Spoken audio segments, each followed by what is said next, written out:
Welcome back, y'all, to RV Garage Living.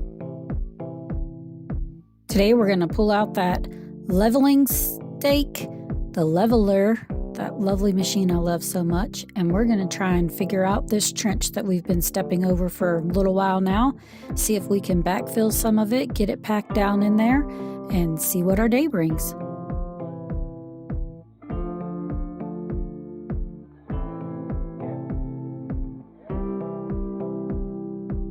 This is actually a really good video. We had to take the tumbleweeds out of it first and clean it out. As you know, in a previous video, we showed you some tumbleweeds that we burned. This will show you great detail of the level in which our soil changes or our earth changes underneath, from being sandy to have caliche to the rock, to see what we're dealing with here and see how hard it is for actually to dig into our earth here.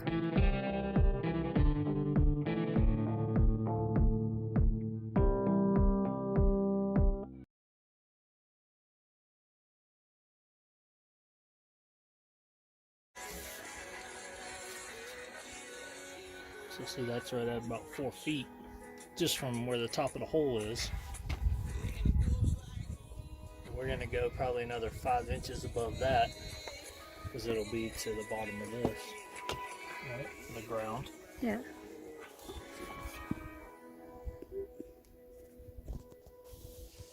I'll just take a picture of that.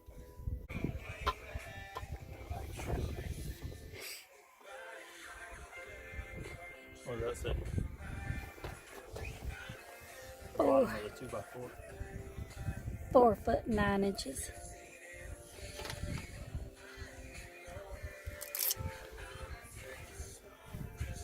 Because that lets me know how deep I gotta go down to get to the T.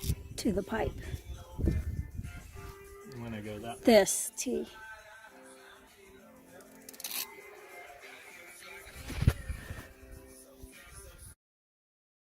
We're going to take the sand that's in the bucket of the tractor and just fill it in a little bit and make it smooth for the pipe to lay on in there, so it's not rubbing up against the caliche and it could possibly crack it over the years, and we definitely do not want to have to dig this back up.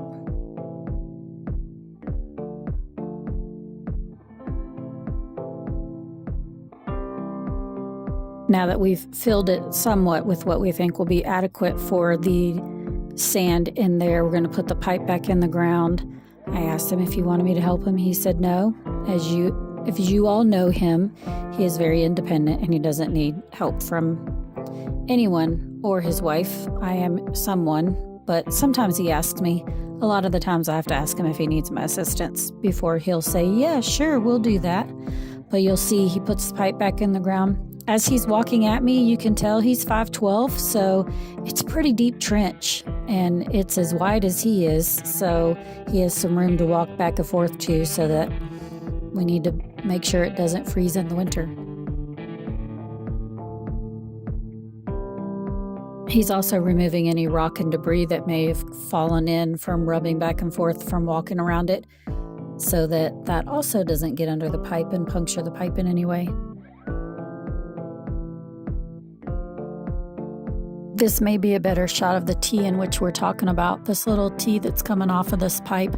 As it rounds this corner and heads east towards the pole barn, there is a little foot or so pipe that goes straight north towards where the barndominium will be. That's the T that he's talking about, that we're going to tee off of that to get the water over to the pole barn.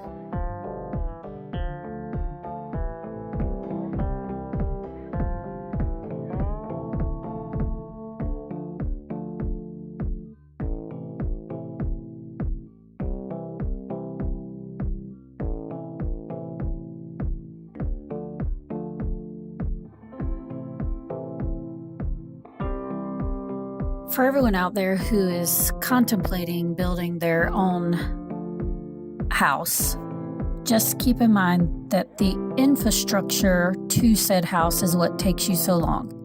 He could put a stick frame building up in probably 30 days.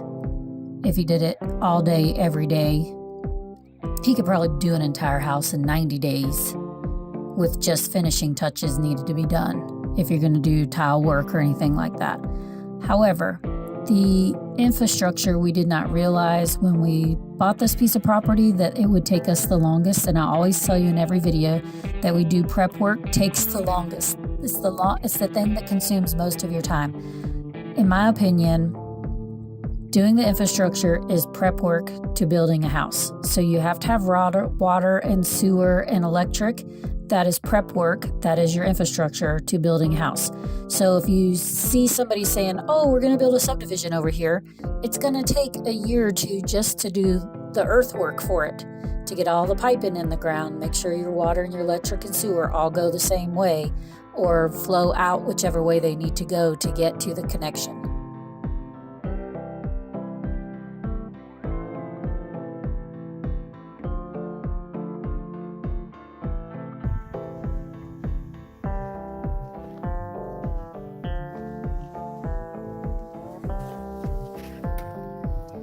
Look on my workbench and grab that another one. It says gaps and cracks on it. It's a red box or red. Just so that this water pipe is well insulated, we are putting it in this PVC pipe, and it is basically a water drainage pipe. It has holes in it so that if you have overspill or whatever, it will seep out into earthworks. This is what we have so that we don't have to go an hour and a half to the store and back. So what we're doing is we're taking spray foam and filling in the holes. So the pipe is already in this accordion PVC. Basically, it's not a hard, rigid pipe. And then we're just filling in around it to insulate it with this spray and insulation.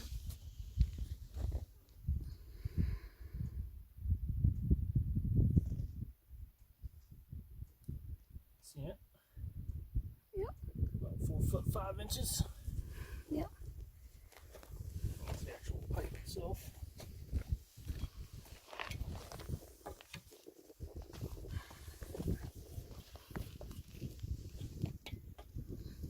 At the end of the watershed, 4'6".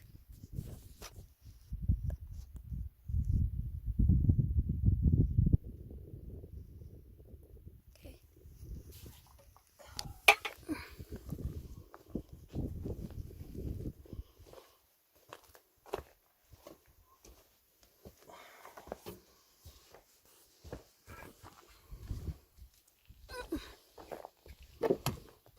Turn it around.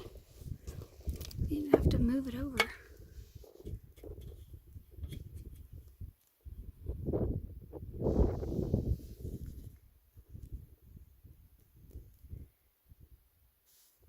That's on the west side of the watershed.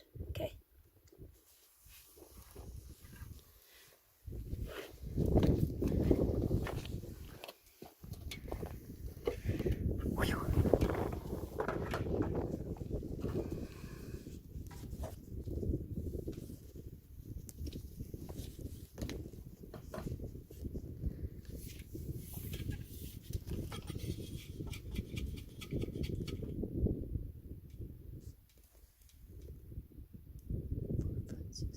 Okay, 3 foot 6 inches. Okay.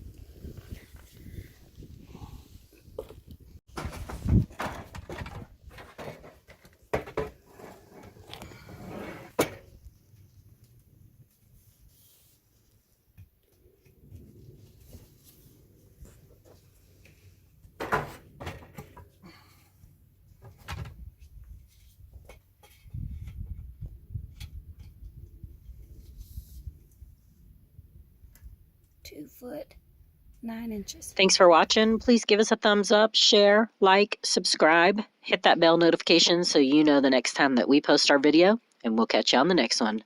Bye.